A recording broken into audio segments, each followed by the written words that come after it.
Welcome, everyone. Good morning, good afternoon, good evening. Thank you for joining us from wherever you are.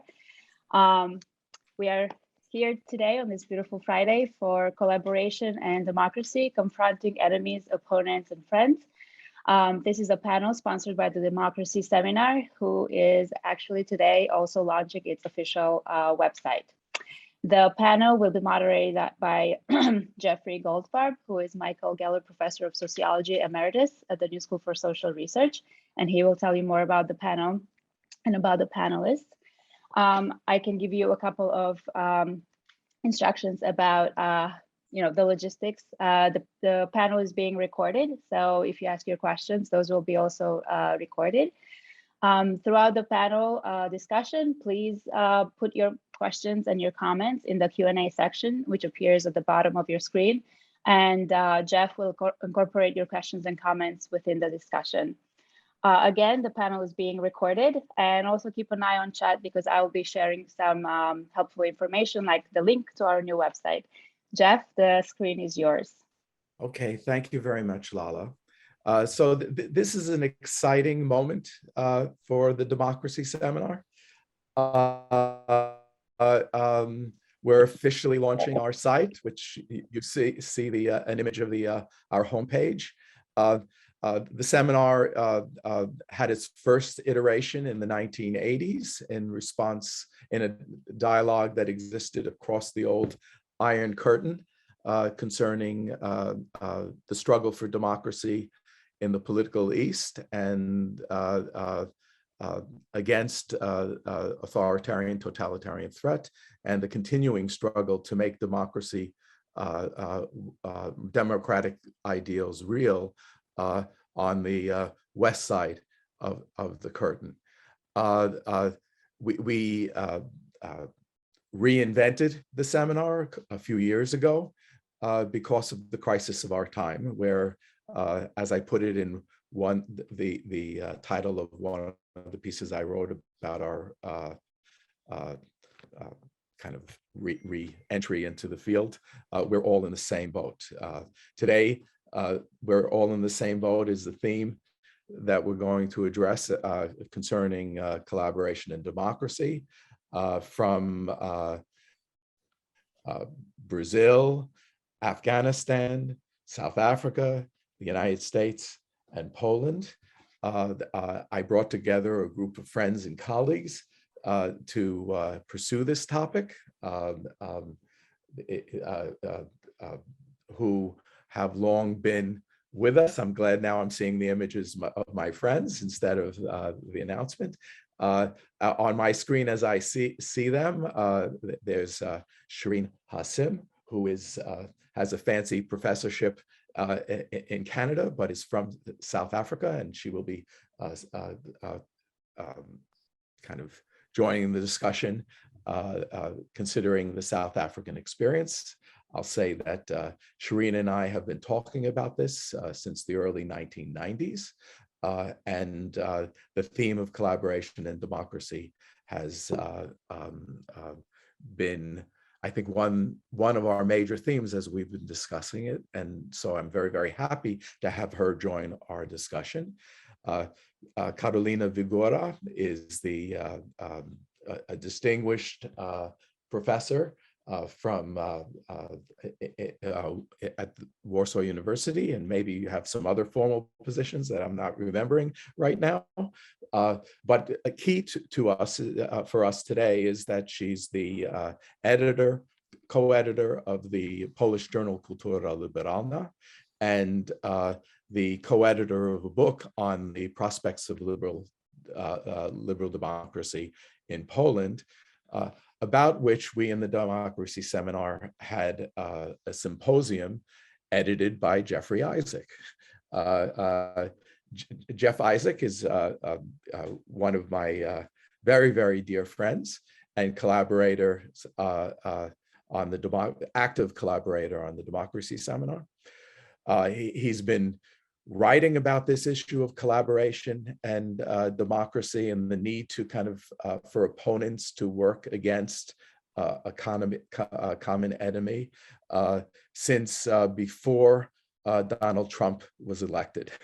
and he continues to work on this theme persistently and in illuminating ways. And Jeff, you can help me. What's the title of the letter that I signed and you helped organize? Open Letter in Defense of Democracy.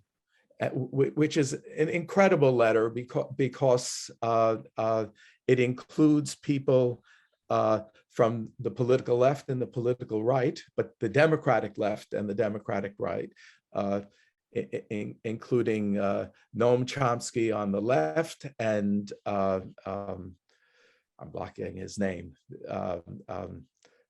people on the right that. Well, Bill Kristol is one of the drafters Kristol. of the letter with me. Yeah. Right. Yes. We're looking forward in the relatively near future to have a webinar on that topic. Daniel Perez, as he introduced himself to his colleagues a few moments ago in our private session, is a professor in Brazil. He and I met each other in New York about a year ago. Ever since, he's been an active member of the Democracy Seminar, deeply concerned about the threat Bolsonaro poses, and now maybe the opening that is developing in Brazil. I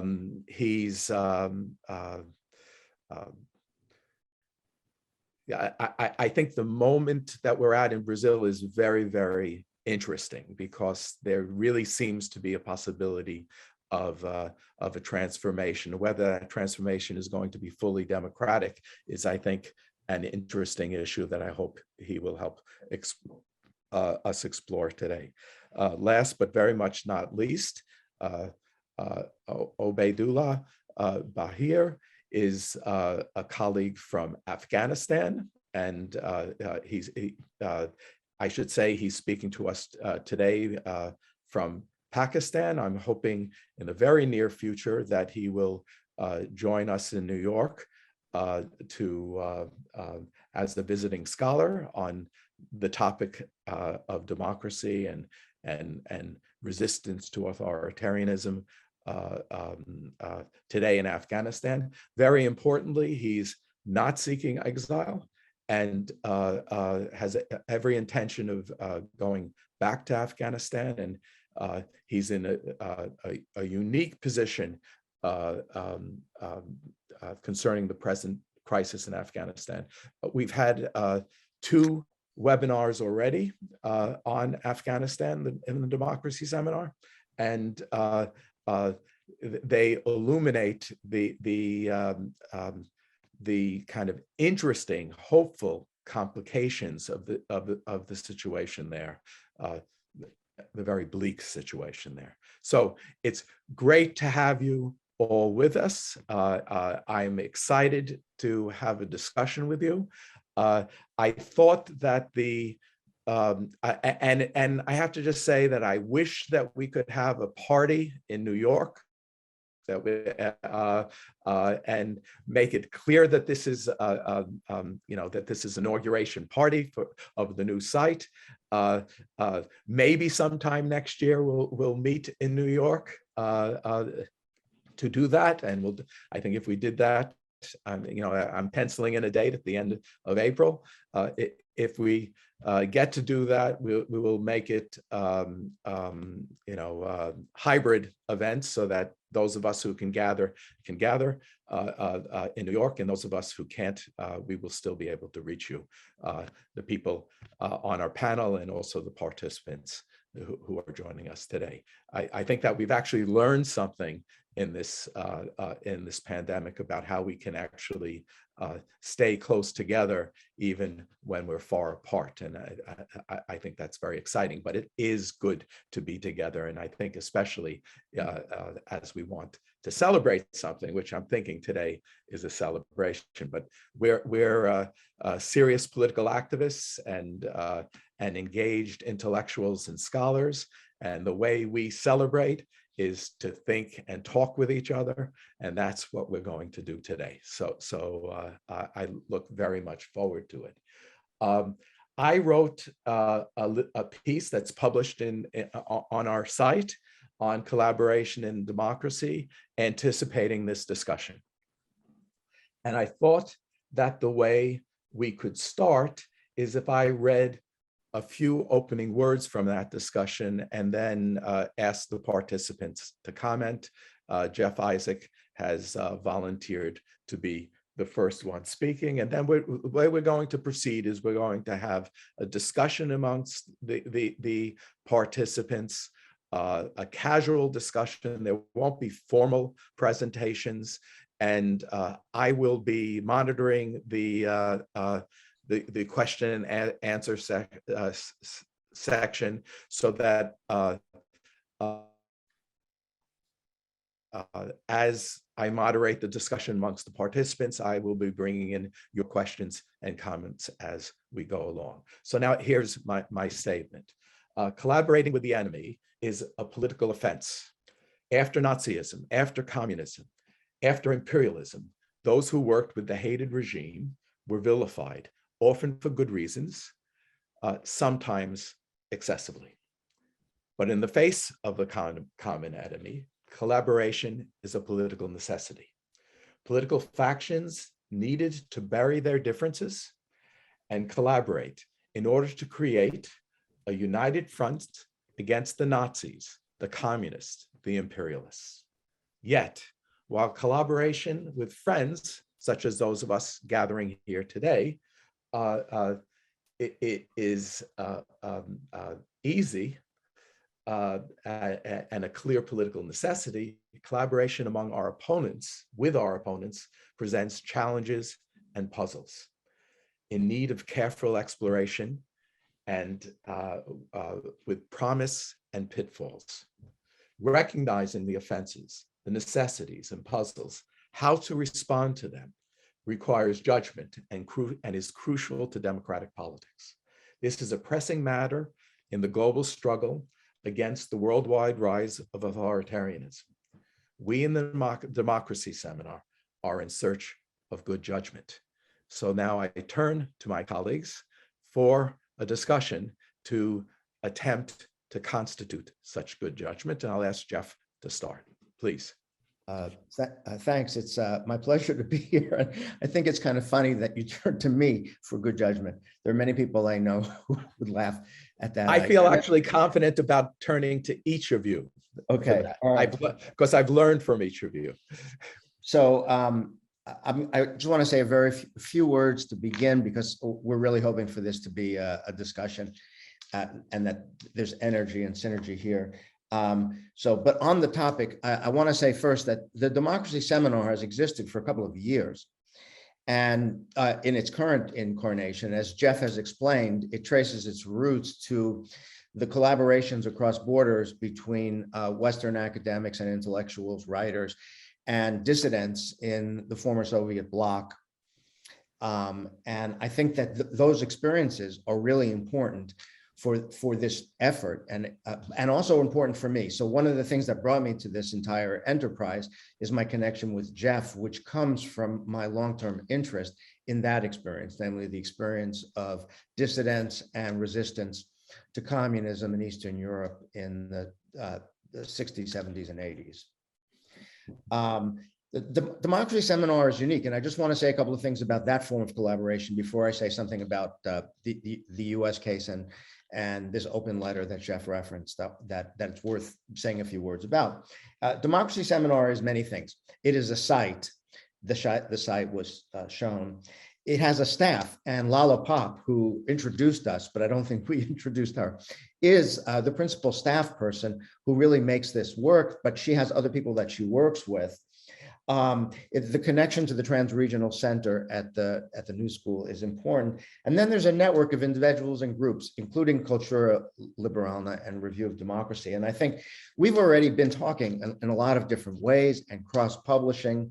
And I think one of our goals through this entire effort is to make more visible the kinds of conversations that have been ongoing so that more people can participate.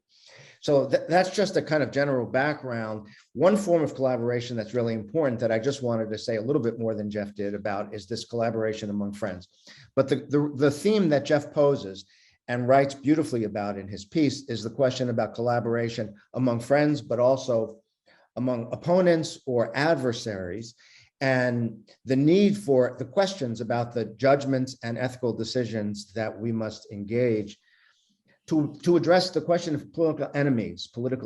And I think the backdrop to the question of who do we ally with, what is the range of our affiliations with opponents or enemies, is opponents or adversaries, is the enemies. Is the authoritarian movements and leaders and governments that are actually affiliating across borders and are themselves networked, and that are posing fundamental threats to liberal democracy today.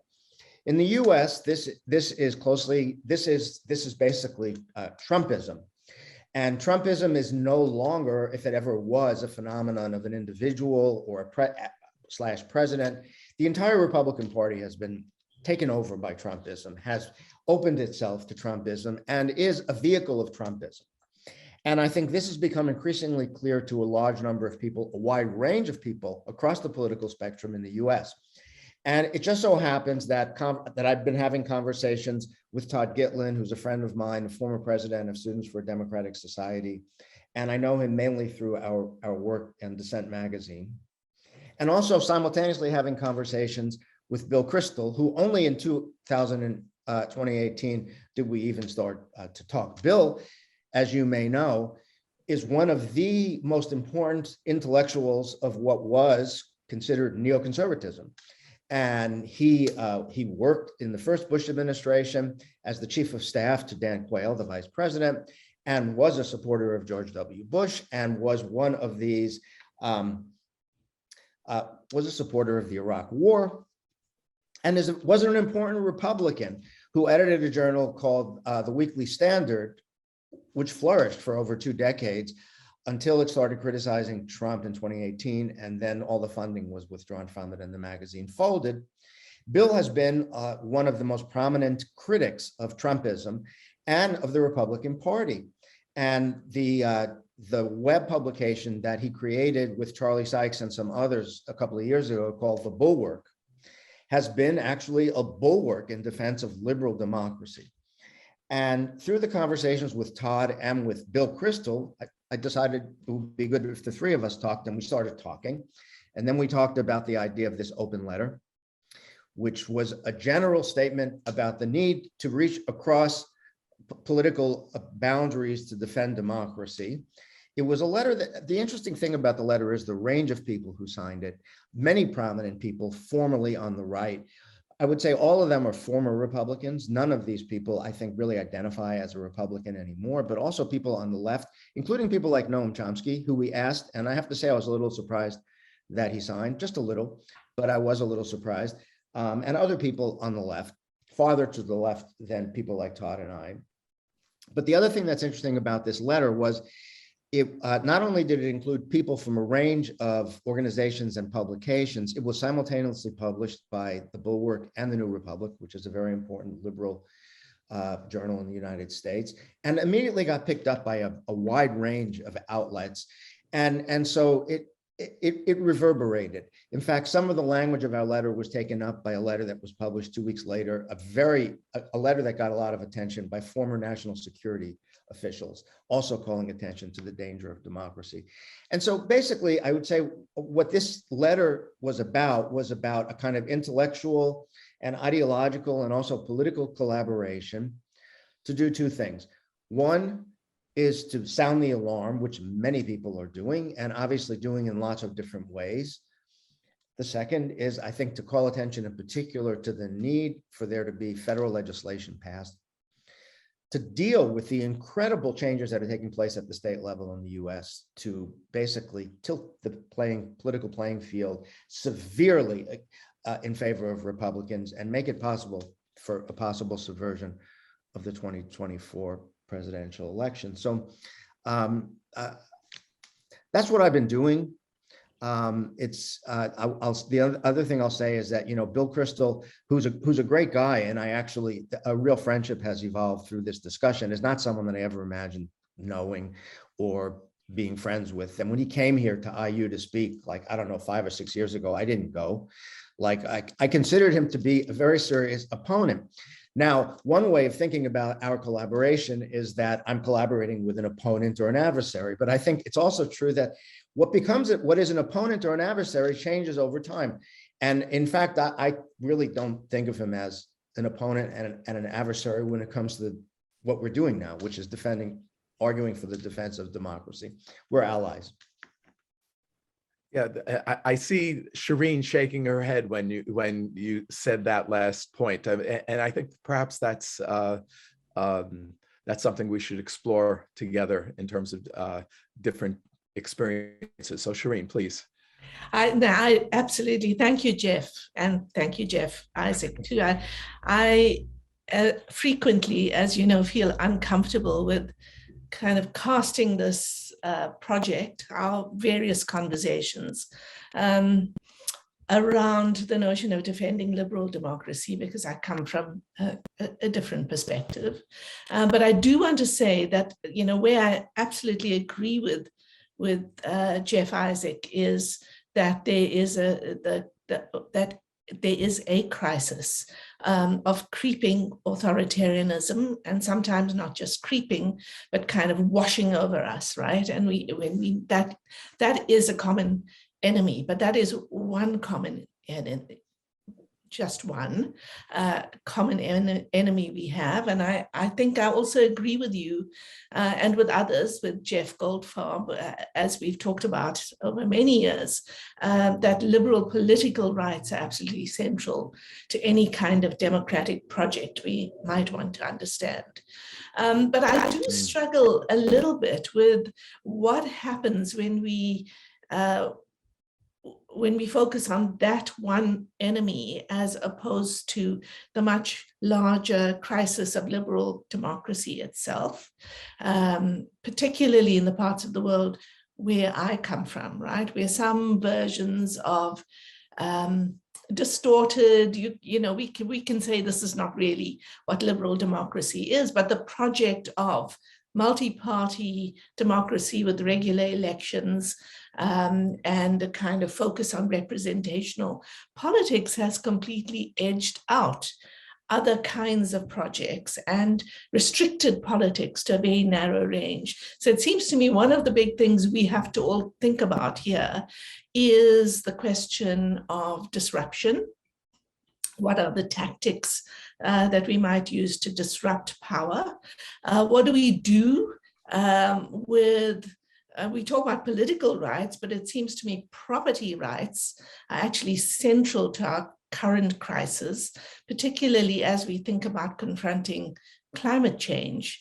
And so some of the people that we might cast as allies in the resistance to authoritarianism are also at the heart of restricting our ability to address climate change, right? So the kind of, I want to put that out there as you say, Jeff Isaac, it's a complicated process and it's historically contingent who we identify as enemies, under what conditions and for what purposes.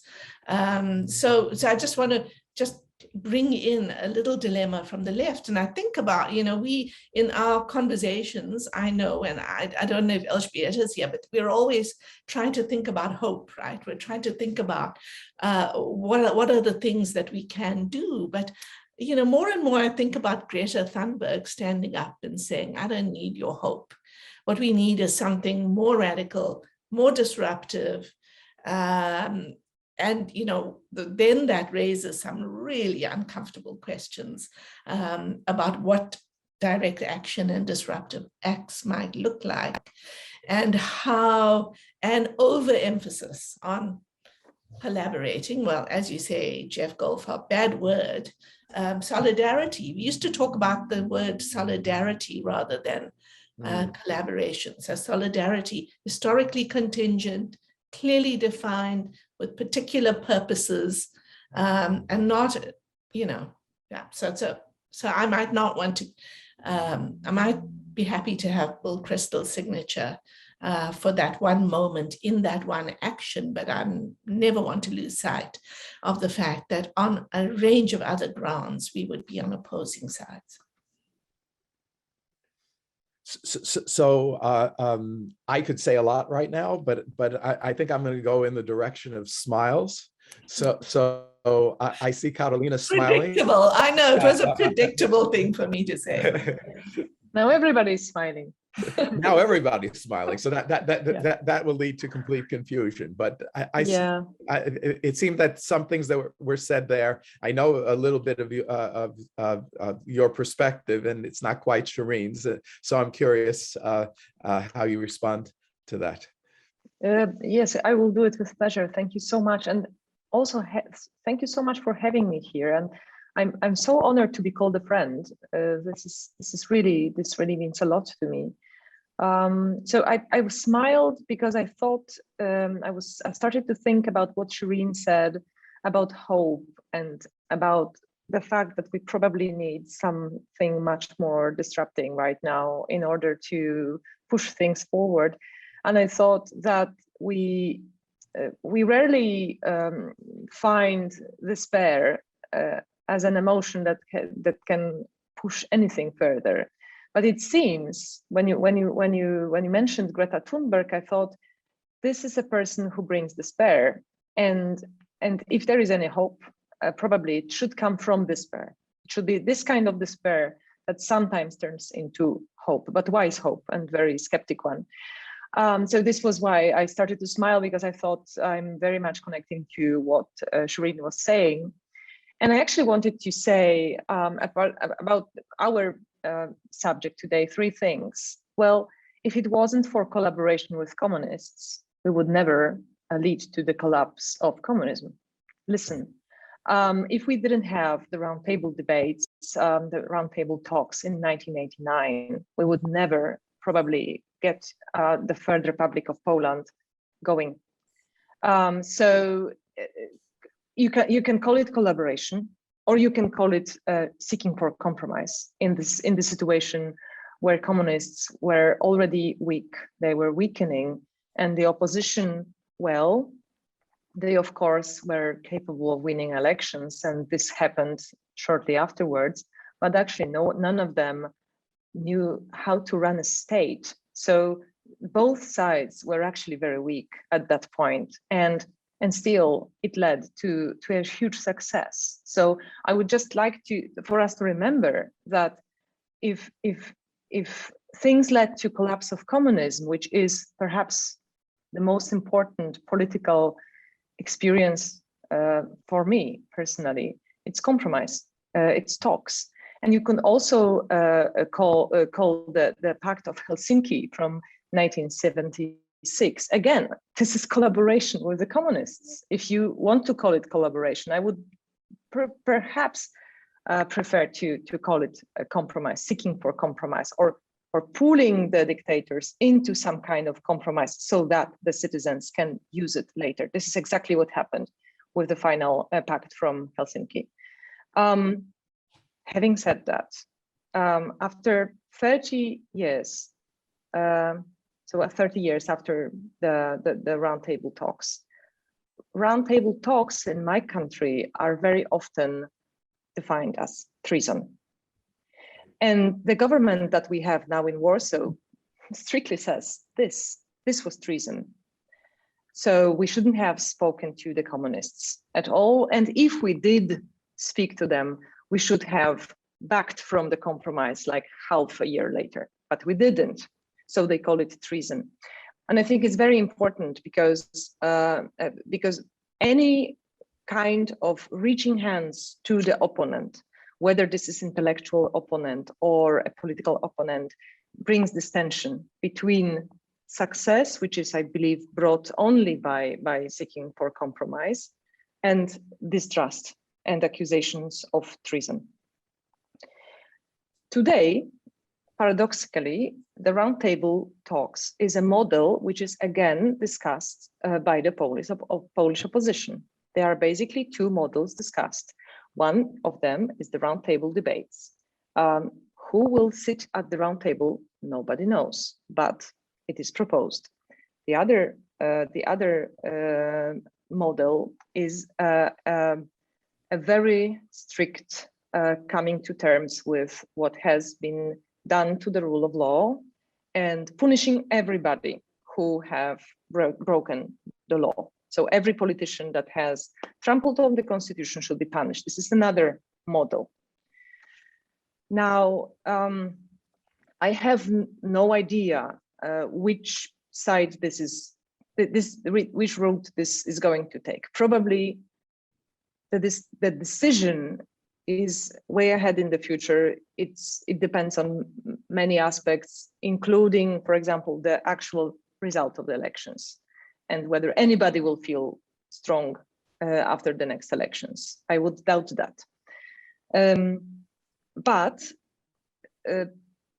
what I think is important to observe is this this psychological, collective psychological phenomenon, which I would call fear of small differences. We all know the book by Arjun Appadurai, The Fear of Small Numbers. If we have something in our society which is a post-colonial, post-traumatic society, I would call it fear of small differences. I would say it's one of the most important collective habits of the society I come from the Polish society. What do I mean? A political opponent, an intellectual opponent, is better than the opponent in our own camp. So this is where the small differences, when they appear in the same camp, the much energy is lost by in trying to make the opponent in your own camp to agree with you ultimately. And this, I do believe, is the reason for which our discussion in public discussion in the past few years have become so well, so not innovative, so uncreative, and so much partisan and sectarian. It's this is what has happened because of this fear of small numbers. So small differences. Last thing, just to bring a little bit more hope, I would like to point at a very concrete example and a concrete thing to do, which is the abortion law in Poland. So as you are probably aware, the abortion law has never been so restrictive in Poland before. We already had a very restrictive abortion law that comes from the middle 90s, but it has become very restrictive in the past in the last year basically. The severe abnormality of fetus is not anymore the reason for a legal abortion, which means that the 1,000 legal abortions that we had every year actually is not there anymore, because this was the main reason for which people were deciding that they would abort the pregnancies. Now, what should be done with this? I do believe that the only way we can get out of this situation is reaching to the opponents. It's reaching to the Catholics.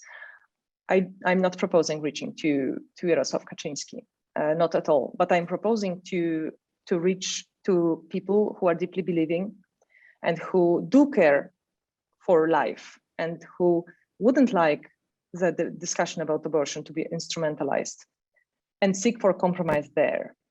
Because if we just win the elections and liberalize the abortion law and we make it the same way that they did to us, I think that's not the solution. This will only lead to a backlash, either a liberal or a conservative, every few years. And I don't think we want to do it. I would definitely like, though, to seek for a real compromise, but it would have to include those people for whom the Catholic agenda about abortion is important. And this is where I seek for hope. I think it's quite possible to find people who are against abortion, but more they are against the way the restrictive abortion law has been introduced. I would seek for such people, and I think this is where collaboration and also perhaps some friendships might begin. So I'd like to kind of offer a quick defense of my use of the word collaboration and not solidarity. And what was the other, Karolina, you suggested? Seeking for compromise. Seeking compromise, because I know that I like the word collaboration exactly because it's ambiguous and it includes all those different things. And we have to struggle to actually kind of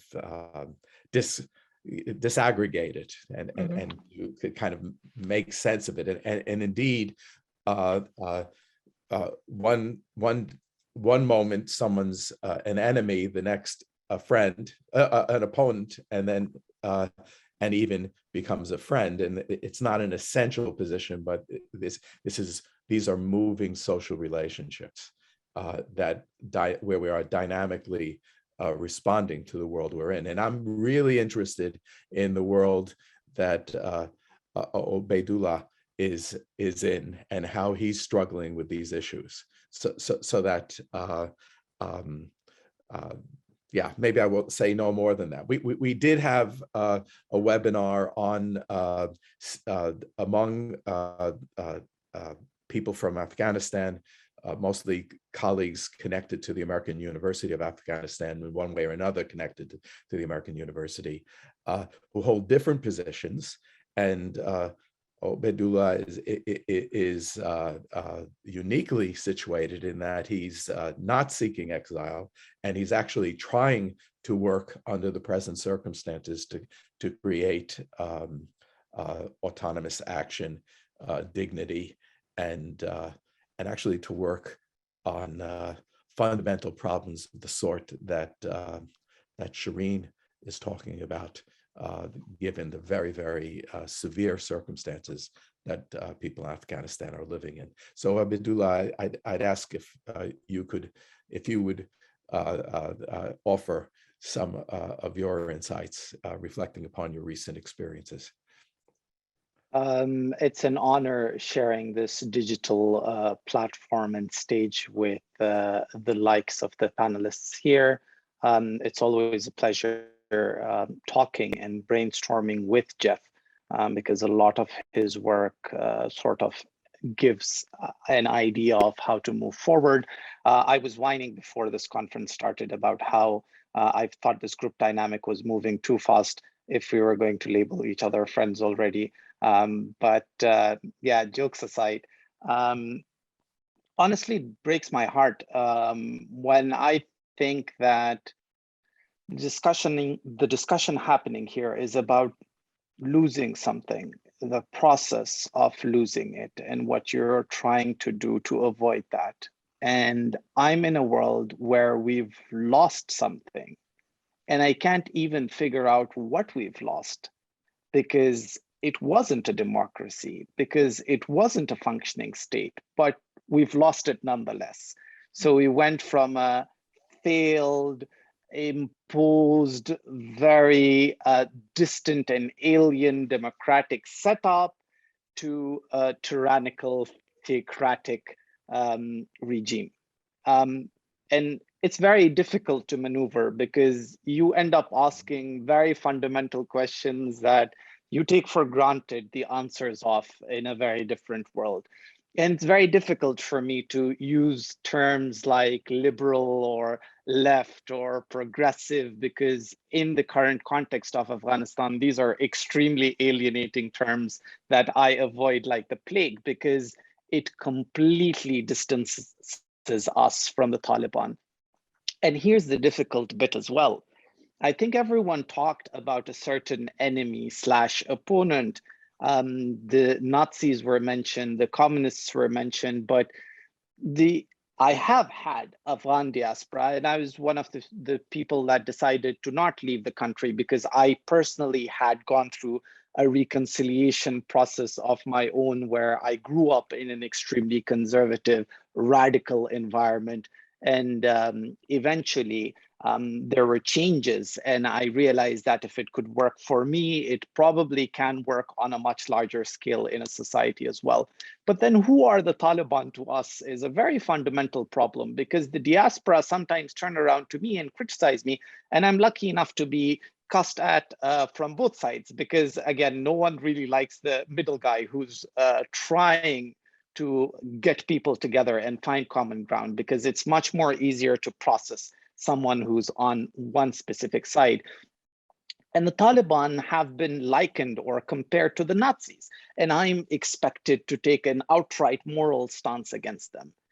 And I have to ask myself, am I going to see the Taliban as absolute evil, right? Because that in itself has ramifications, and it will dictate the way I move forward.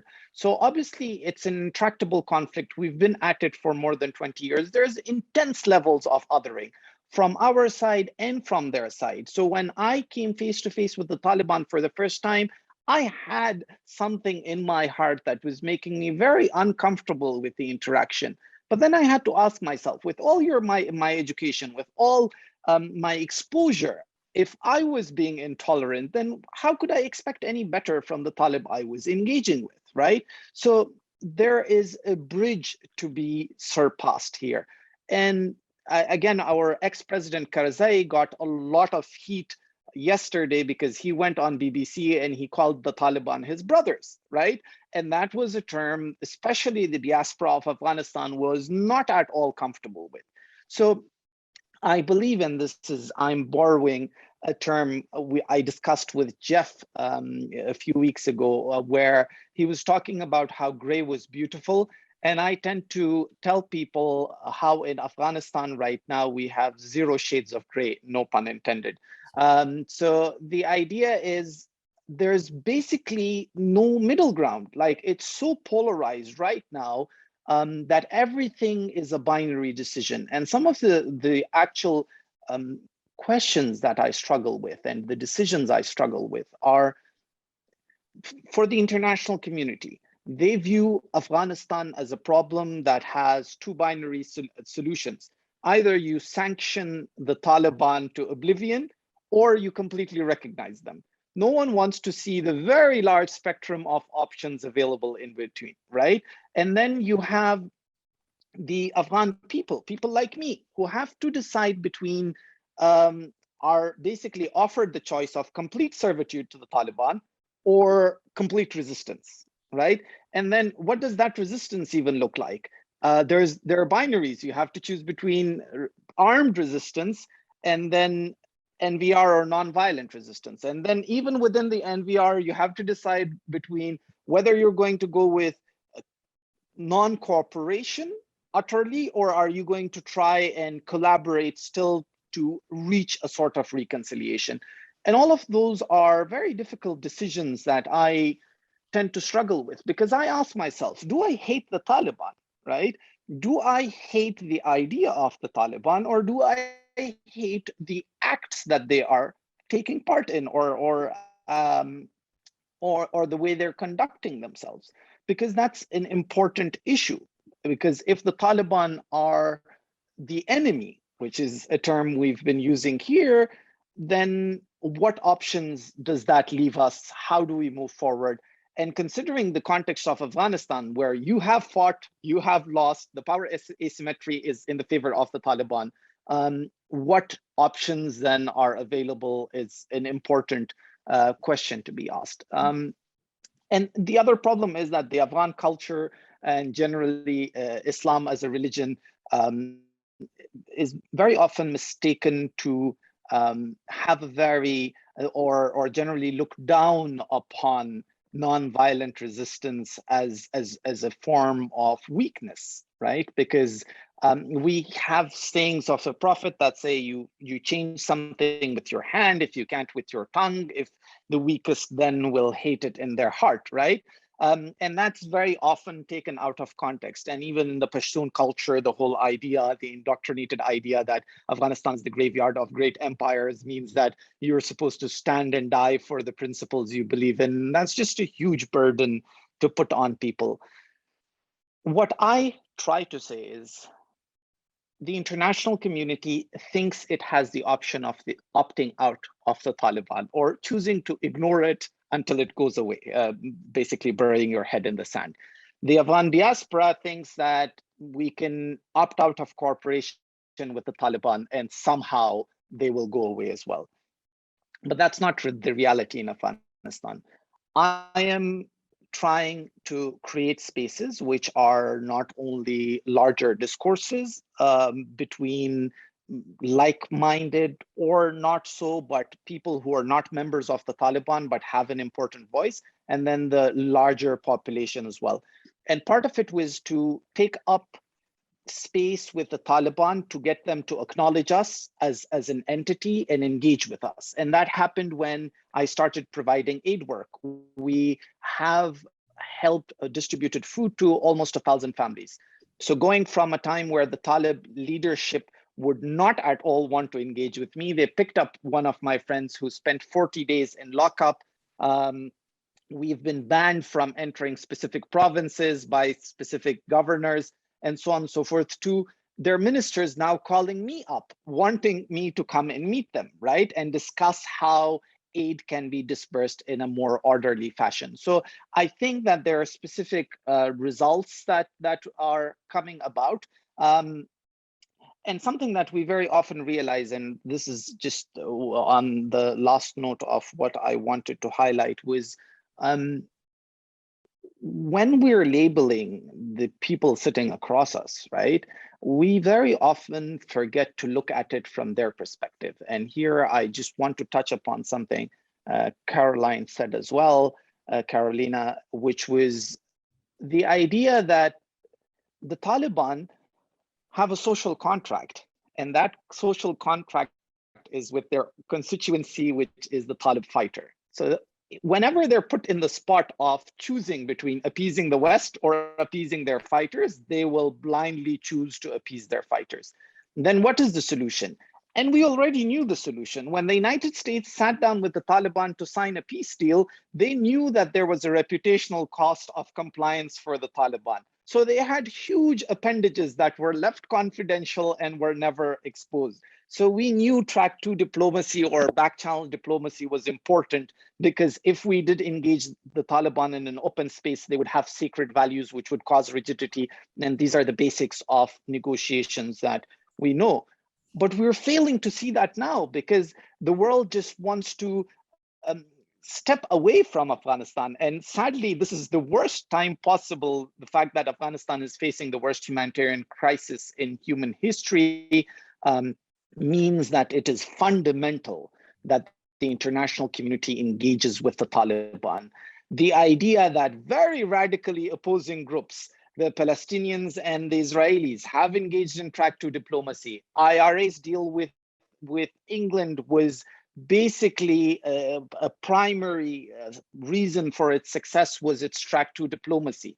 The Mujahideen themselves in Afghanistan engaged with the communists that they were fighting. They met them in Iraq, they met them in Libya to have a discussion.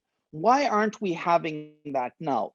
One of the major difficulties right now is to find like-minded people, put them together and find common cause, because we can't find any political capital to mobilize. And it has to start with a certain elite in a way, for lack of a better word, and then it has to trickle down to the larger population. So yeah, I'm sorry, I'm probably not saying much here. I'm pitching more problems than I am offering solutions, but such is the predicament of Afghanistan, that we're always looking for the perfect solution. And I sometimes feel that Afghanistan is algorithmically an NP complete problem, which means it has no perfect solution. So we have to find the best Occam's razor available to us. That's just what I had to blurt out.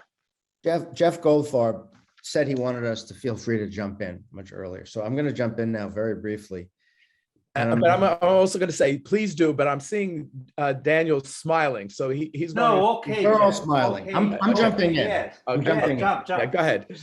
And I'm going to jump in to throw a bomb that maybe Daniel would like to, maybe this is an entree for Daniel. Everything you said, I mean, this is like the second time we've actually I encountered each other in conversation. It is absolutely brilliant, important. I'm so glad you're part of this conversation. And the problem you're talking about has almost nothing to do with what the rest of us are talking about. If Jeff had called this a politics and collaboration, that would be one thing. But and I'm not saying you shouldn't be here or I wish you didn't say what you said. I just want to clarify that the situation you're confronting is totally different. You were defeated by the Taliban. It's a life or death struggle in a kind of a quasi-failed state.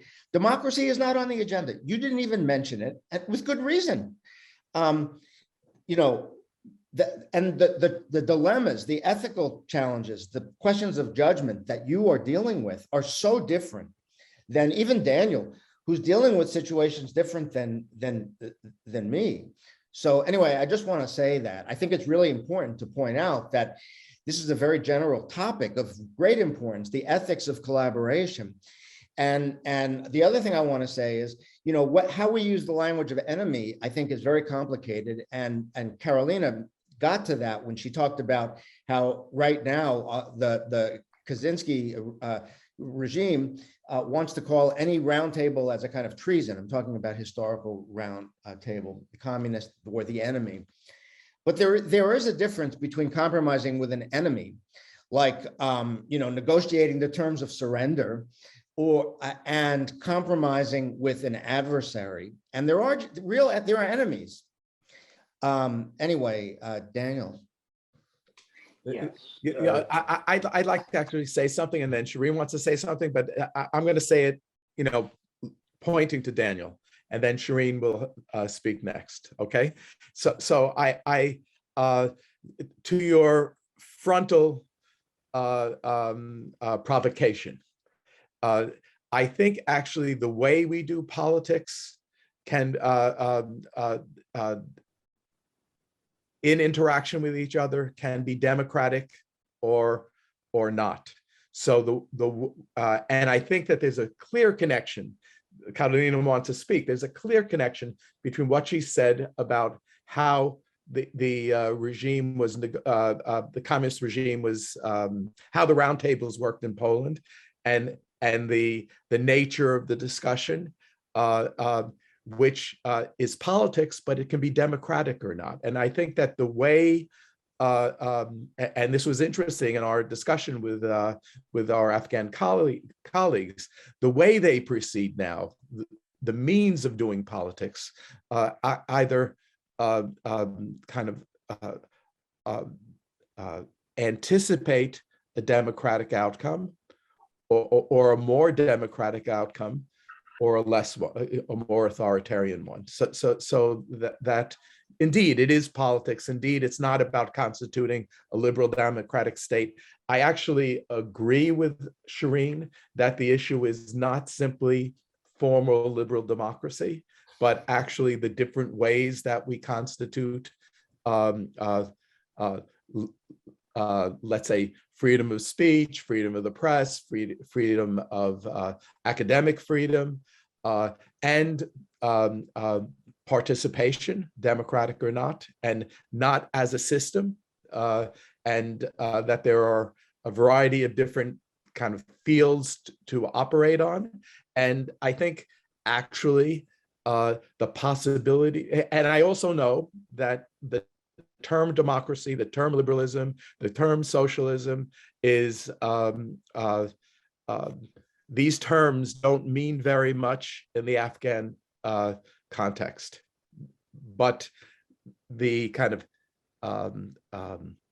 the principles behind these terms can animate or undermine the way they proceed. And I see in the way that Obaidullah is operating an attempt to actually constitute it in a really severe critical situation. And I think that's true also in Brazil.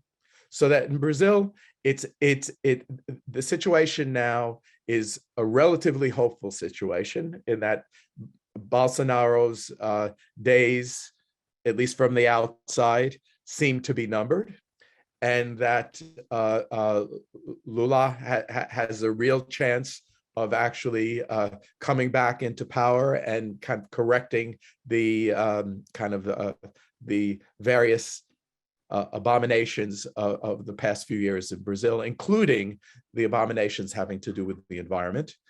But I wonder, if in how it looks on the ground and in its details. And for that, I'm turning to my friend and colleague, Daniel Perez.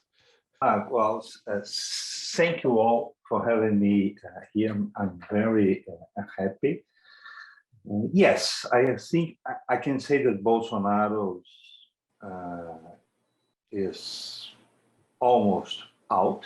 I mean, don't see, he will probably not even try to the re-election, but this doesn't mean that the far right, the extreme right, is without power. I mean, if Bolsonaro decides not to run, and there's a very huge possibility of that, there will be Sergio Moro, the judge that condemned Lula, running with the military. So, in this sense, Bolsonarismo may survive Bolsonaro's loss. So we have two situations. Well, Lula is doing very well. He's talking from the democratic right to left, and he will probably win the election. If the election will be today, he will be elected. But the problem is to go the government, to build a coalition from parties that will really make some economic changes. And this is something that maybe Shireen was caring about. Brazil has a huge problem with inequality, and this is something we cannot postpone anymore. Well, when President Dilma was impeached, there was no movement in the street in support of the Workers' Party's government. And there is not a huge movement in the streets for democracy, because in fact, for a huge part of our population, all this discussion is also a little bit abstract. I mean, we have a very, very progressive constitution. Our constitution has written in itself lots of social rights, but this social rights doesn't really have power to change people's lives.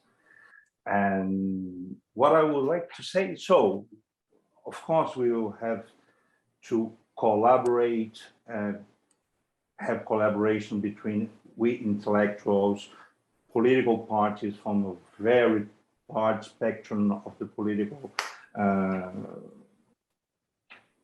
how to say, from the left to the right, we'll have to collaborate, but we will also have to establish a collaboration or new compact between capital and labor. I mean, if we don't succeed in this, if we don't try to enact a social compact, it will be very difficult. And what makes things hard for us is the military. They were for 30 years silent. They had no major participation in politics. And with the impeachment, they stepped out and they came and they are now in power. How they will, how to say, if they will accept and how they will accept a loss in the election, something that, well, they will accept, but how this will be, this is still a question for us. Something that occurred me, I think with the talk of Abdullah, he was crossing from moral judgment to political judgment, and also the idea to collaborate between opponents. I think there is something that we here in Brazil is missing a lot in our political system, is loyalty between opponents. I think the deficits from our democracy regime now, what makes possible the election of Bolsonaro was the unloyalty of political opponents. What do you mean exactly by the unloyalty of political? They had, when Dilma was impeached, the opposition saw in the impeachment not only the way to put aside a political opponent, but to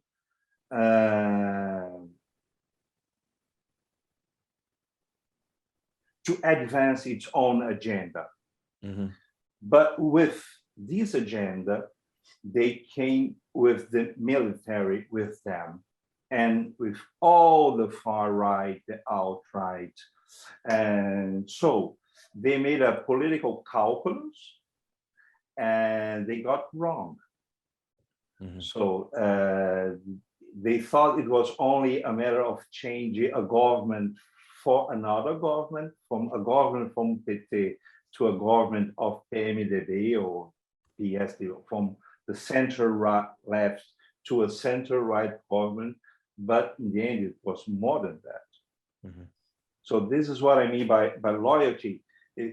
We have differences, we can think different, we can have different worldviews, but in the end, we must not act like a faction, like a sectarian way of thinking and dealing with things, but with more. Yes, say. So maybe you're referring to what Habermas now unfashionably called for constitutional patriotism. Yes. It's to a commitment to our constitution, or to that must transcend our differences. Okay, so I think Karolina just wanted to ask something, and I think, but before her, Shireen did. Am I remembering correctly, Shireen? Yeah, and so let's go to Shireen. But Obaidullah, please go ahead. Yeah, if it is in any way linked to what I said, I just recalled that there's just two very small things that I want to clear out, and I thought that it was important to do so, especially when we're talking about Afghanistan. Is I feel like I'm in a Gandhian late life crisis, because at the end of his life he realized that what he'd worked for through the years was sort of falling apart right in front of his eyes, and it's just this question of the questioning of the tools and the path that you're taking. And I just want to clarify as to what we were aiming for. And I think that the whole aiming for a democratic republic coming back anytime soon in Afghanistan is very unrealistic right now. So part of the reconciliation or moving forward, especially to me, is accepting ground realities, accepting the power asymmetry that's working against us, and then within it, finding the minimum required space that we need and making sure we secure it now, because that's what we'll build upon through the years until we achieve something more ideal. And there's just one more small nuance with regards to the engagement. When I keep saying that the international community needs to engage with the Taliban, one part of it is obviously to realize that there are track to diplomacies and third parties and mediators that should be used.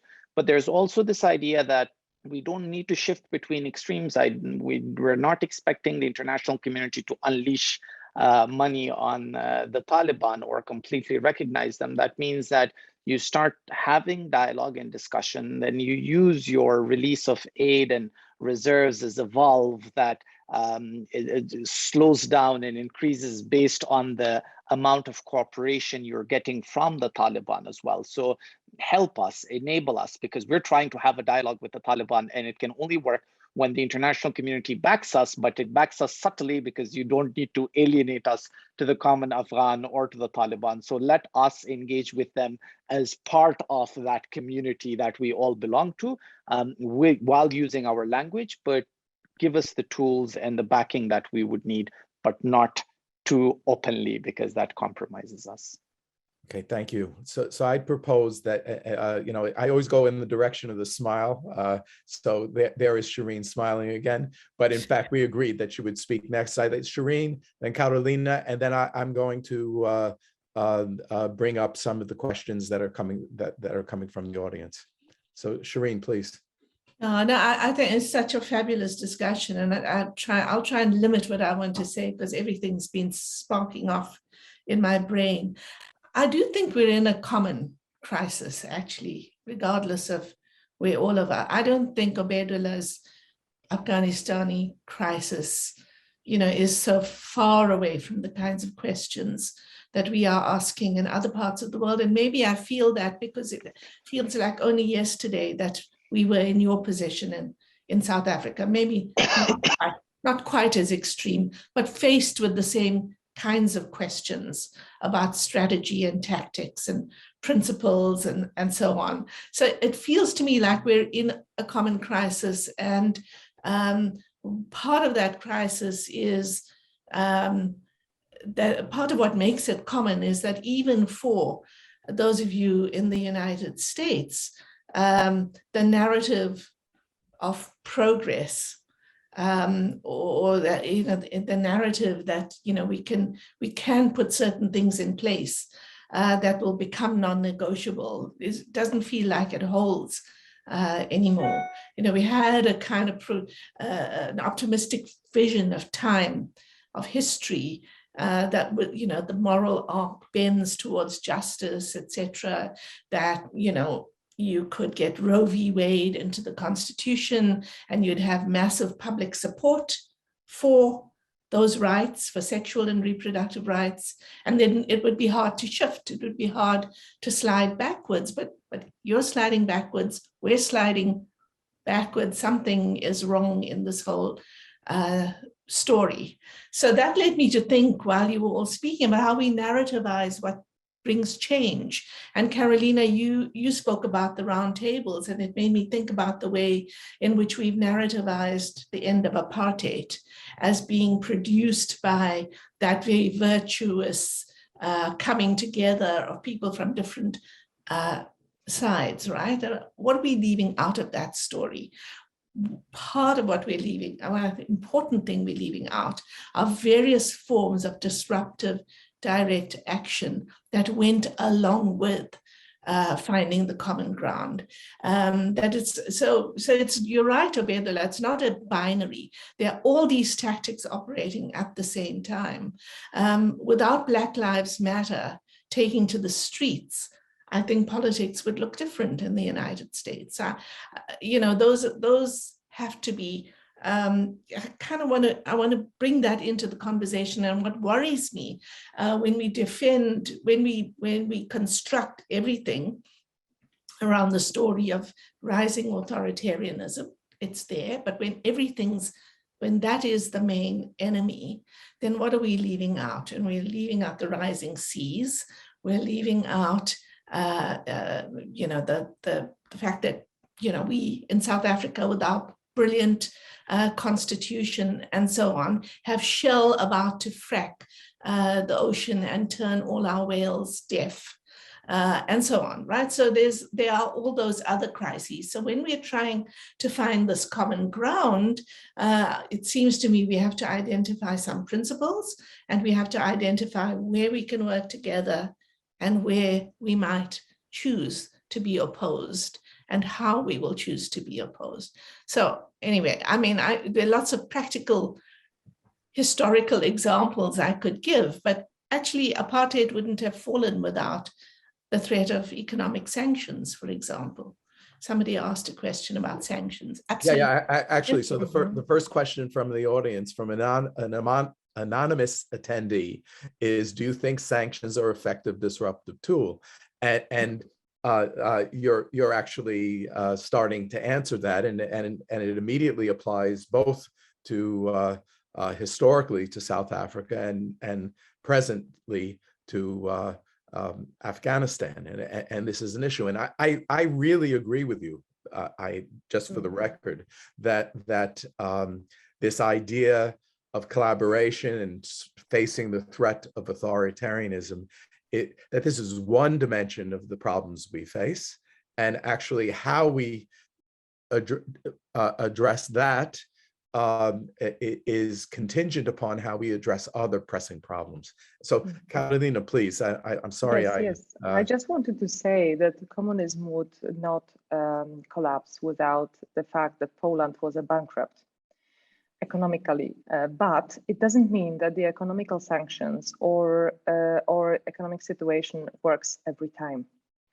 It depends on many more factors than only the economic side, which actually brings me to the point. I have been listening to Obaidullah with a growing thought to what I could actually compare that you are going through. I thought that what you said was extremely relevant, by the way. And I thought that if I were to compare it to anything that would connect me to your experience, I would say Stalinist Poland. So the regime that has been brought from Russia, from the Soviet Russia to Poland, and brought and installed by force in 1944, just before the World War II ended. And would we then sit at the round table? No. So my first point is that probably in order to have this collaboration, we also have to have the enemy ready. Because today it's as if we were asking ourselves whether we are ready to take this thought into our minds, yes, that we could collaborate with some opponents or enemies in order to save some better cause. Yes, but are the enemies ready? Not only us. So this is one point. But you actually have to. That's not just a philosophical question. That's actually a question that has to be. No, it's a very practical question. Right. It's a very practical question. Yeah. In this respect, I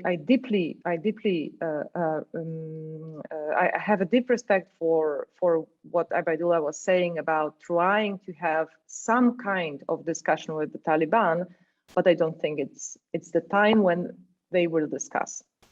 It's not. I still think it's worth attempting to do it, because some connections, some friendships, some relations that are created this way might be valuable in the future. I don't doubt it, but I just wanted to point out that perhaps in this whole puzzle we also have to have the enemy ready. And my second point is about this. How I found actually all of your comments and painting of the pictures of your experience and your countries, how I found them matching the same puzzle or even a continuum. So there is place on this continuum when no collaboration is simply possible, because there is too much violence probably. And there is also a place on the continuum when the window of some reconciliation opens, very rarely, under some conditions. But it's very important for us to look at this way, that there is, that sometimes, only sometimes, there is a moment when a certain window of opportunity opens. We can call it a window of reconciliation or a window of forgiveness even. But it's not that it's open all the time. So perhaps I should kind of I think that it's not always open all the time, but it's actually something that one has to probe. And if I were to describe what Obaidullah is doing, And what we're all doing in different ways is kind of probing the possibilities of collaboration. And, yes, and but you have to remember that being the middleman, I was very touched by what you said, Obaidullah, about the fear of middlemen, how you can get killed, not necessarily physically killed, but neutralized. But in his case, perhaps attacked, also physically killed. The fear of middlemen, you know, in Poland, we even have a word for the middleman. He or she is called a symmetrist, because allegedly such people are keeping the same distance to both sides. This is of course a lie, but it's very good. It's a very good name calling. Gombrowicz, whom we mentioned at the beginning of our discussion before we went online, Gombrowicz would call it gęba, which means a face, a nasty face. Obaidullah, are you there? And do you want to there's one thing that I wanted to say, and I think it's really important. I've written about this as well, Karolina, is the idea of the willingness of the opponent, because again, like, there's no point showing up at a negotiating table when the other party doesn't want to, you know? And that's where you start one step behind the idea of actual willingness, and where you force willingness out of your opponent.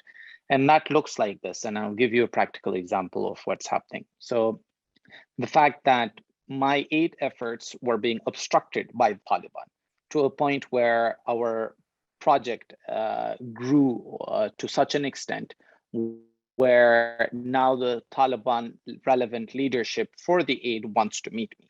Now, the only reason I want to meet with them is because I am pitching to them the idea that we create a commission that is not run by the Taliban, but it's a middle party, a mediator of the aid workers itself, that helps collaborate efforts and communicate with the Taliban, because the problem is an access problem as well. Like, I can't just pick up my phone and dial 1 as a shortcut and just hook up to the first Taliban leader or get any proper response from them. So which is why we start forcing these spaces in where we're acknowledged, where if I walk up to these people, and if I'd done so 3 months ago and I'd said, I'm a lecturer at the American University, you need to engage with me, there'd be like buzz off, right? But now that I'm actually there, it's giving me more and more space, and within the people that follow my work, I see a certain level of tolerance increasing, because they realize that I have nothing against the Taliban.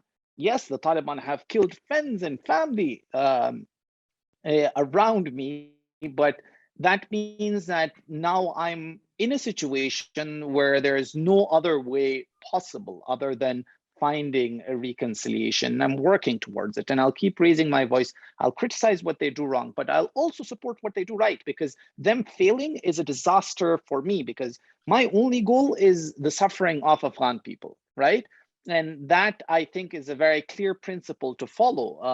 And within that, it means that the Taliban should not fail, because if nothing else, the active war has stopped. We are in a post-conflict society. It's not going too well, but at least the large-scale killing has stopped. So it's giving us an opportunity. And yes, the Taliban currently aren't willing, but we're hoping they get off the high of their total victory soon and realize that Afghan people are starving and realize that they need help. So they engage with us in dialogue and engage in some sort of diplomatic relations with the international community as well.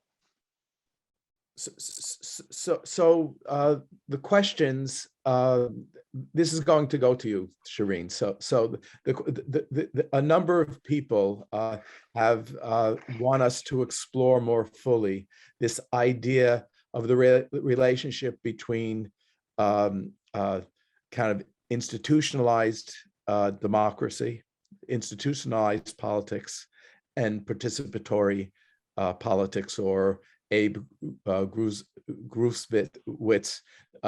puts it, participatory economics, such as cooperativism and mutual aid.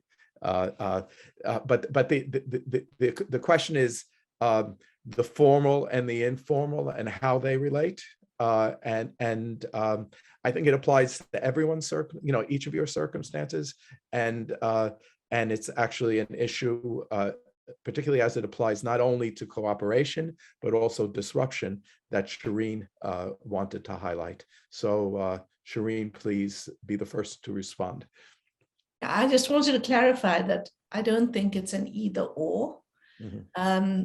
And I just also want to say that I think that it is very historically, contextually specific when and how you use different tactics, right? So I don't think we are talking here on the principles of politics quite as much.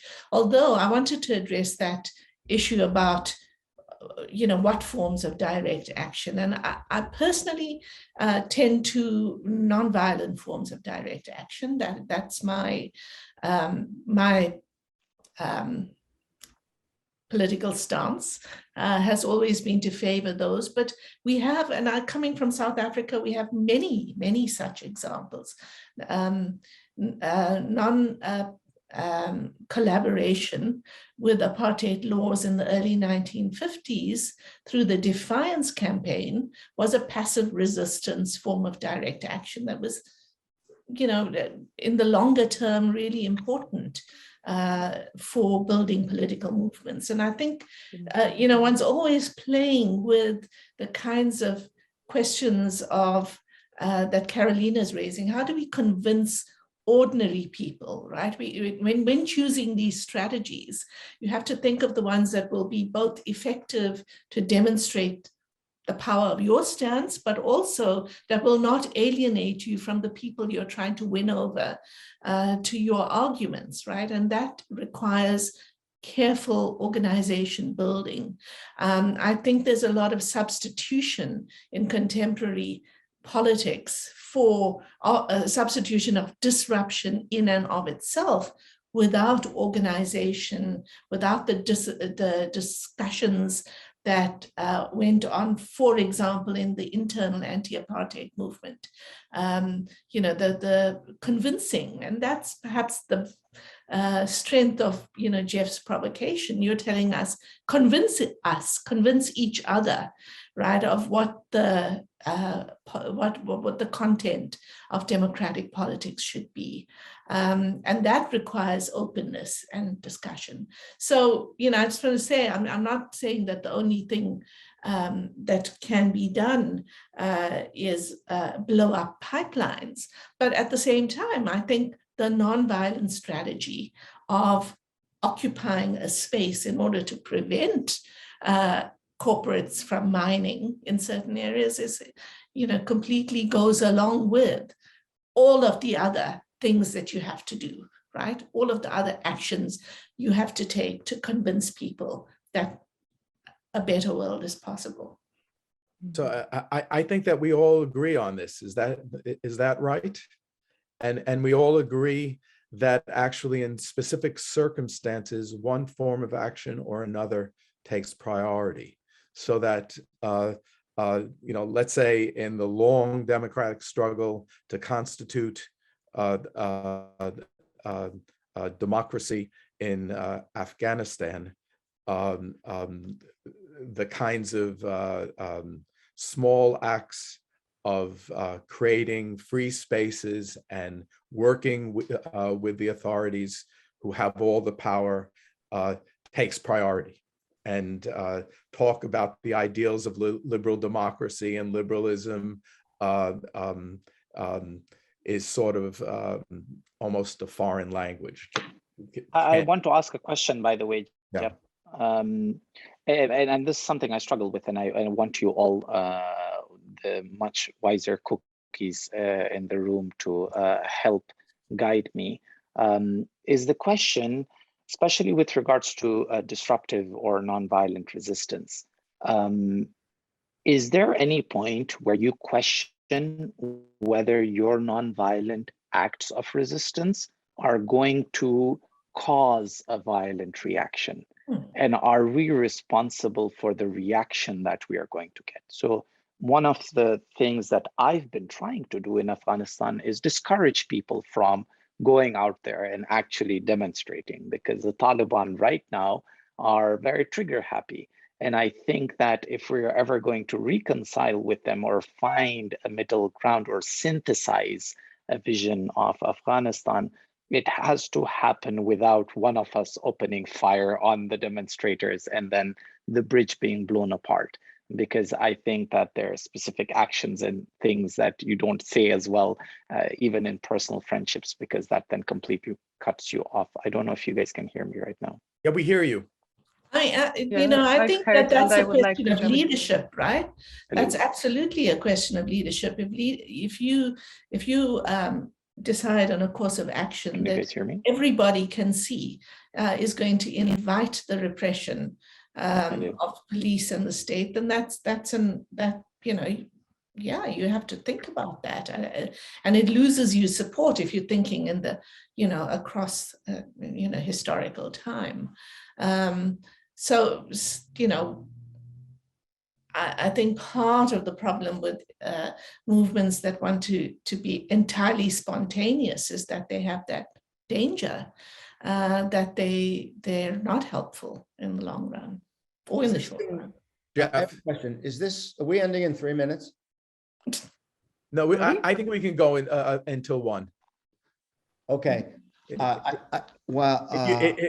you have time, can everyone go for another half hour? I mean, if the goal is to have an event that's oriented towards an audience, probably a few people planning on spending 2 hours, but we can, whatever, you're in charge. I'm not in charge. Yeah, well, the thing is that we have 34 participants and the number of people in the audience is holding pretty steady. So I think that okay. we can go on. So then I would like to answer. Yeah, what? I would like to answer Obaidullah's question if we. Yeah, yes, please, it's possible that I was also that we stay a little bit longer. Okay, all right. So Jeff, would you like it? Jeff, would you like to do it first? No, I would actually like to go after you because I think my comment will apply to you too. So yeah. Good. So I just wanted to say, when I heard your question about whether we should think about the consequences, the possible violent consequences of a non-violent protest. Obaidullah just left for the internet connection, perhaps. Okay, I'll just continue. I was thinking about the history of Polish resistance to communist regime, and the protests, the huge protests that looked almost like national risings, repeated almost every 10 years. So you could say 1956, 1968, 1976. And then 70, 71 too. Yeah, and then every time the reaction was very violent, right? So we had a very violent reaction in 56. We had a very violent reaction in 70 when the protesters were shot at in the street. And then in the 80, the Solidarity movement made this extremely important decision to self-limit the revolution. So they have been self-limiting the revolution all the time in order to keep people alive. So we thought we spoke about the readiness of the opponent or of the enemy, but it's also a question of finding the strategy which doesn't trigger violence. And I think in Polish case in 1980. They finally found the solution, how to do it in order not to lose any life, and I think it's very important. Can I just react to one or two questions because it actually is connected to what I'm saying right now. So one of the people asked me directly if I advocate talking to Taliban. Well, I'm not the expert on this. I don't think I'm the right person to ask here in this room. It's Obaidullah, not me. But I would just say that in the case of the Polish-Belarusian border and whether to talk to Alexander Lukashenko or not, I am with Angela Merkel. Yes, talk. And as Jeff said, probe the possibility. Perhaps it's possible, perhaps it's not. even if it's not possible, it's better to try. This is what I wanted to articulate earlier. I don't know whether I was clear enough. I don't say not talking. I just say be aware that this time it can be unsuccessful, but the probing is worth the effort. So Jeff, now you can respond.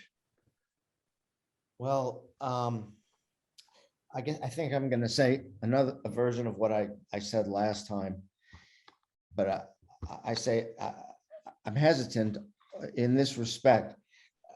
I think that this conversation that has become centered on questions related to Afghanistan is really important and interesting and raises fundamental questions of political ethics. And what I want to say is that there's a book that was published, I think it was 2014, but it may have been a few years earlier, by the great scholar of democracy, John Donne, who published many books on the topic of democracy. And one of them is called Breaking Democracy's Spell. And I didn't like this book when it came out very much, but I actually like it a lot now. And the basic point of this book, written by someone who is a historian of, and I would say a defender of democracy, is that all good things are not democracy. Democracy is not all good things. That it's very important to be very clear about what we're talking about when we talk about democracy. And most of what's being discussed here is not directly about democracy. Now, Jeff might want to imagine the long march toward democracy in Afghanistan 80 years from now. But the question of whether Angela Merkel's view about how the Polish and Belarus states should negotiate that crisis is a really important question that relates to political ethics, that relates to broadly the well-being of people. But it's not a question about the structure of democracy or how to make anything more democratic, about how to rescue people that are suffering on a border. And the question of whether to be violent in Afghanistan is a totally different question than the question about how to electorally unseat a right-wing government in India or Brazil or the United States. But quite honestly, if I was in Afghanistan, I might be carrying a gun now. Seriously, I own a gun. Okay, I'm not using it politically, but I have a gun. There are millions of guns in this country. The question of whether I would take out a gun to defend myself if a neo-Nazi came to my house is a fundamental question of ethics and life, but it's not about democracy. I mean, in a really truly democratic society, there wouldn't be 7 million guns floating around the United States. But the question of when I'm going to be violent and when I'm not is a different question than the question of how I'm going to collaborate with people to get Freedom of Vote Act passed in the Senate. It's just a different question. And I do think there's a million important questions that are being just thrown together here in a way that's very imprecise and makes me uncomfortable. Okay, so It's me. It's okay. I can be uncomfortable. Other people should so do what they want. I think that you're right that these are very different circumstances we live in, and the struggles we have are not only about democracy, but there actually are striking similarities. You know, Karolina is reflecting on the situation in Afghanistan, thinking about how the opposition democratically opposed the communist regime, and so the way they did politics was not about the democratic regime, but it was about kind of democratic action apart from a regime. And I think that actually, as I think that was at issue in South Africa. So the way the opponents of apartheid constituted their opposition to the regime,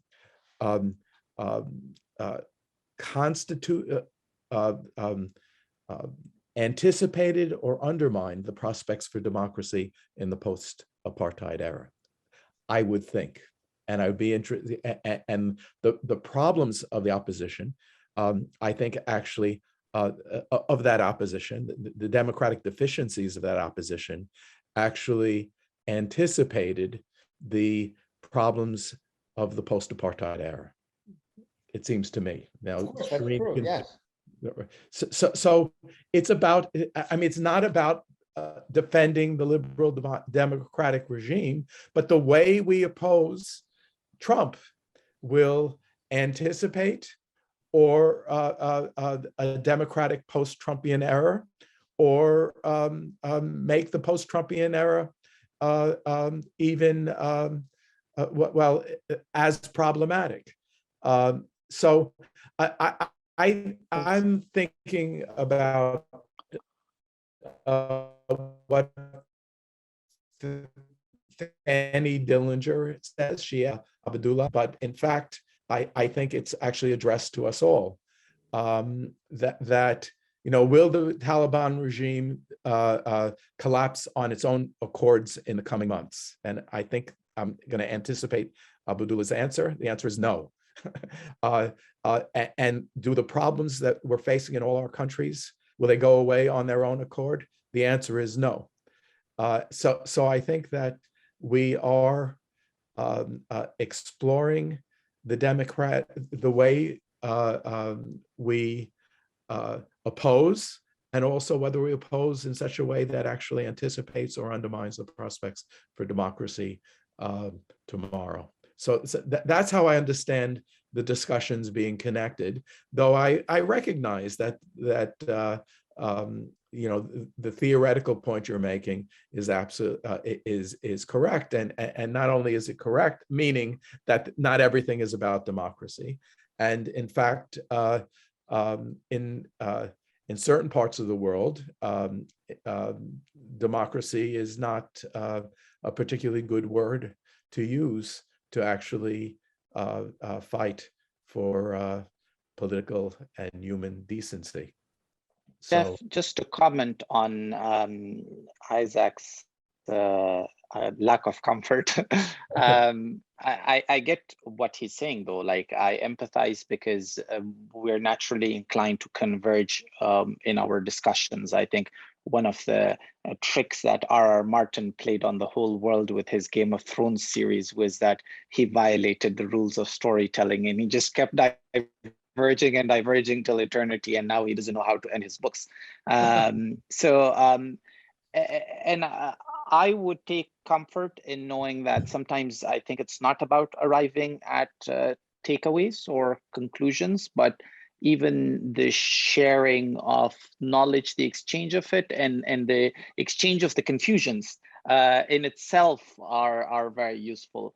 And just to comment on the Taliban bit,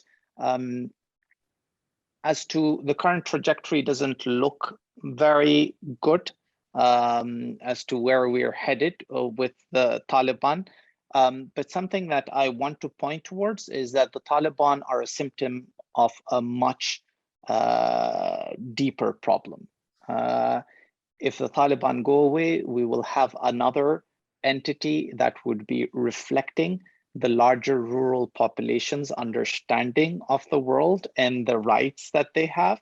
And unless, I think this is a piece in the piece that Isaac wrote and you shared, Jeff, was this idea of advocacy and education, how fundamental that is for societies to elevate and be more aware. And sadly, in Afghanistan, that never happened. One of the major failures was that the progress was limited to urban centers. It never trickled down to the larger rural population. So unless their basic needs are addressed, unless there is education, unless a better standard of living is provided to them, only then will they challenge the cultural and religious narrative that they've been born into. And that's the eventual goal. If we are going to win, the win comes from there, not from removing the Taliban, because the 20 years of the democracy was the unnatural bit. This is what Afghanistan is more attuned to, but now we have to figure out whether we can correct it or modify it to be livable until we can, in the long run, coerce it into something that is likely sustainable. So, that's really, everyone is shaking their head in agreement. I'd actually like to start wrapping up our discussion, but I think that a question by Chauvin Katago, one of her two questions, might be something that we could end on. She thanks us for a wonderful discussion. She has two questions. The first one I'll read, and I ask people to explore it. In thinking about how hope may stem from despair, would you say that much of the post-war architecture of human rights, rights of the refugee, the EU, and the United Nations, and something like the ascendance, I'm adding, of democracy as a universal ideal, exemplify this sentiment? So I think that we are at a moment where despair is convenient. Is something that we have to struggle with. And yet, Chauvin points out that much of positive developments in the world that seem to be evaporating actually emerged from despair. And how do each of you think that we should act in this circumstance? And I'm thinking of everyone, but I'm also thinking about this and each of your places, but I'm thinking about my home. And I've never thought that the minimal positive components of a liberalism and democracy that were a component of American life were more vulnerable than at this moment. And I have a very, very hard time imagining how we're going to struggle to kind of recuperate the project of making these ideals real. Not saying that what existed previously was ideal, but the ideals were present. And I feel, I worry that they are evaporating. And what do we do? What do we do in Brazil about that? What do we do in Poland about that? And in the United States, in South Africa? Thoughts? Oh, sure, I'll offer a thought. It actually cuts against most of what I've been saying for the past hour and a half. Good. The wonderful comment that Chauvin made, for which I thank her, the question that she asked. If you read it properly, the word post-war appeared in it. That meant post-World War II, I think. Yes, and yes. That's obviously only from a certain vantage point does that term post-war automatically have that meaning. And for much of the world, there's been never a post-war. And I do think, again, that in many parts of the world, like Afghanistan, much more elemental questions about ending violence and just coexisting are on the agenda than the problem that you and I, Jeff Goldfarb, worry about. But I would say this is the commonality. So I'm going to go back now and I'm going to embrace the theme of commonality that everyone else has been articulating and say that everywhere, human dignity is being put to the test. And everywhere, in my opinion, now I'm not speaking as a theorist of democracy or anything else, everywhere, the challenge that confronts us is to keep at bay those forces that are impressing on human dignity and will continue to impress on human dignity. Wherever we are, we're just trying to stay afloat. You know, the metaphor that Hannah Arendt uses of oases in the desert, islands in an ocean, I think is an appropriate way to think about even defending, you know, voting rights in the United States. It's an incredibly fragile and limited and very vulnerable institution. Defending it is a challenge, and it's not going to make the world fantastic, but it's going to keep at bay something worse. So that's where my hopefulness comes, from the prospect of keeping at bay and defending incredibly fragile and limited institutions, because the alternative is much worse. The question is only whether the consciousness of the alternative is enough. I'm sorry to say that, but when you mentioned Hannah Arendt, and she and also Leo Strauss, they were writing about what happened during the Second World War, basically very much stressing the Shoah, and they were calling it the rupture in or even end of the European tradition and coming to the brink of the precipice, etc., etc. And I think basically hope is born from despair. And forgiveness probably also is born from despair, because everything's destroyed and so much is lost, and yet we are still alive. But is it enough to have the prospect of the destruction? I don't know. I have no idea. If is anyone else going? Oh, please, Abdullah. Yeah, I think just something that popped up into my head was Zizek's statement about how, and I think this is going to be very blasphemous to a few people here, but he was happy that Trump was elected, and he was like, we needed someone to shake things up because we were so comfortable in our liberal bubbles. You're right. It's upsetting. Yeah.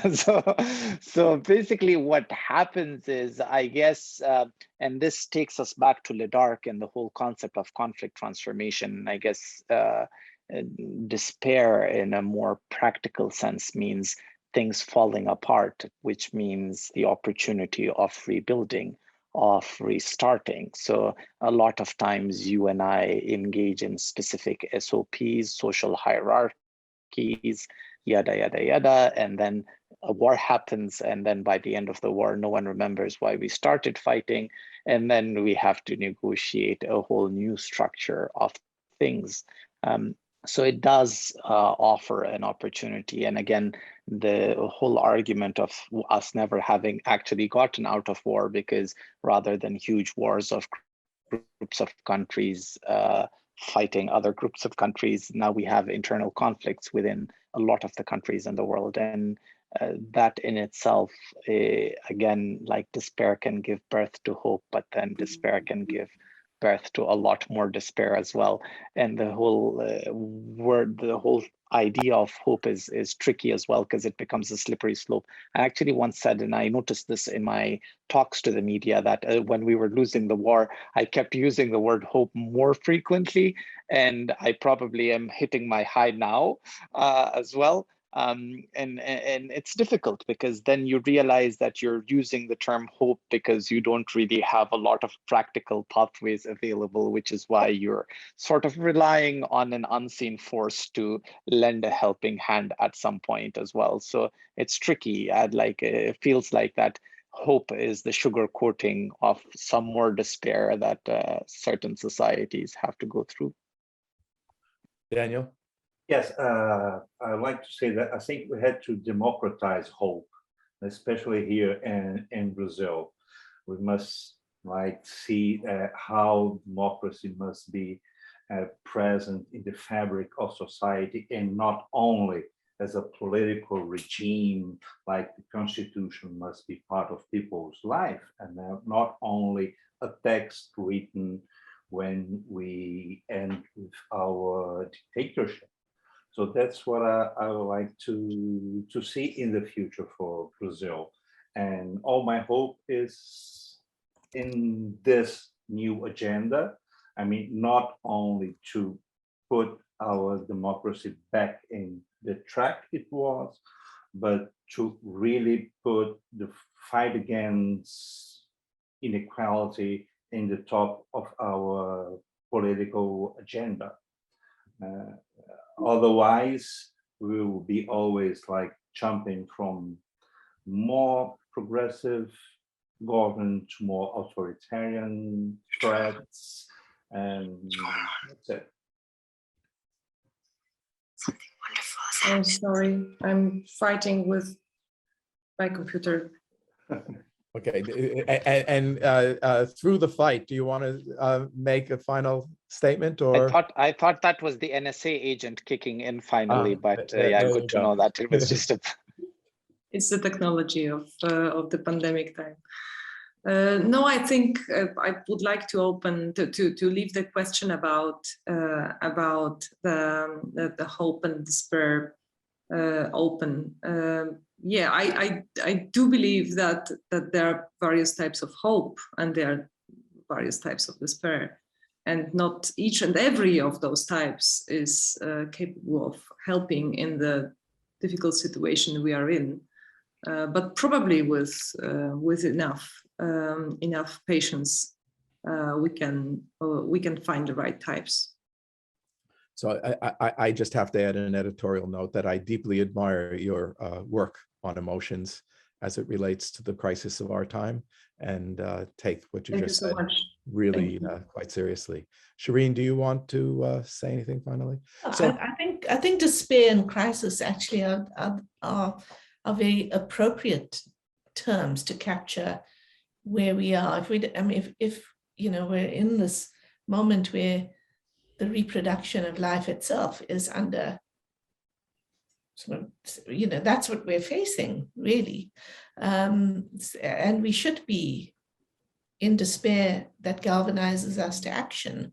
And yeah, and I think it's a fight on multiple fronts. So, you know, in a sense, I think though, thinking, you know, one part of this question are the institutional questions Jeff Isaac is raising, but I think another huge part of this that I guess I worry gets forgotten are the larger questions of the moment we're in, and whether we are doing enough to build movements that will force all our governments to take action around things like climate change. And that seems to me almost more fundamental. I mean, you know, of course, voting rights are absolutely crucial to be able to do that. But I want to keep both those conversations going, and I don't want to parochialize the democratic questions too much. yeah, look, I agree with you. And I want to say that Daniel's final statement more eloquently than my statements actually addressed most directly Jeff Isaac's, to my mind, Jeff Isaac's serious concerns about what we're doing here. And that I agree with Shireen that we have to make sure that our concerns for a particular set of political arrangements, dear though they are, doesn't blind us from paying attention to the very serious problems otherwise, especially the environmental problems and the kind of survival of the species. I think that's very much at issue.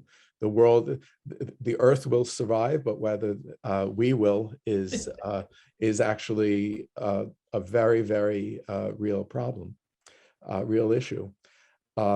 One of the questions from Karolina Wigura, I'm sure I don't really know how to pronounce the name, but I think gets to a crucial reason why the crucial dimension that gives me hope as I keep in mind the larger projects, the larger threats that many of you, especially Shireen, highlight. I think we also have to kind of focus on the smaller dimensions, and that is pay attention to what we do, because actually, it's what we do that gives me hope, or is the way that I fight against despair.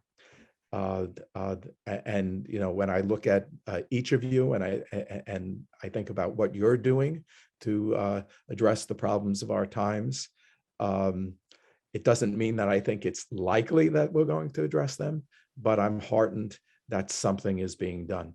And that's true of this network of friends that we've established in the Democracy Seminar. I thank the participants today for their observations and questions. You do give me hope. And but of course, we've raised very, very important questions, and more questions than, and we've presented very few solutions. But I'd actually invite the participants and the members of the audience to think about what we've discussed, and think about ways that we, as a group of friends, in quotes, and I'm always I'm remembering my first Polish teacher, Alicja Wanska, who explained to me that in Polish, there's a strong distinction between friends, colleagues, and acquaintances. And I know that I'm blurring those a little bit, but I think actually our friendship, based on our common political concerns, even though we face very, very different political challenges, is a basis of hope. And but only if we act. So I invite the panelists to think about things that they might write to follow up on our discussion today. And I also invite the audience to do so as well. And to anticipate what we're doing in the near future, I think it's just been agreed upon that I think it's next Wednesday, but you'll get the official announcements over the weekend. We're going to have a discussion about the relatively hopeful results of the Czech election, where the authoritarian tendencies seem to have been electorally turned back on. I want to emphasize that this is being done with our very important colleagues at the the Central European University and the Democracy Review of Democracy, that we're co-sponsoring this activity. So I think that's very important way that we will act in the future and give us hope. And I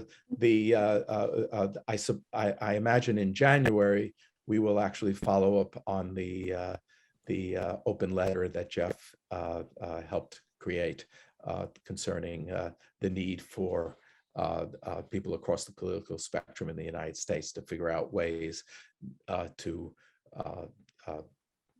oppose Trumpism as its pressing concern. So a pressing problem in the United States, an existential, politically existential threat to democracy in the United States. So thanks, friends. It was a wonderful discussion. Thanks for the people in the audience for staying with us, and we will be sharing the transcript of the video recording of the events, an edited version, so it will be easy to watch in the near future. Thanks, everyone. Have a good day, evening. Bye. Bye-bye. Bye. Bye.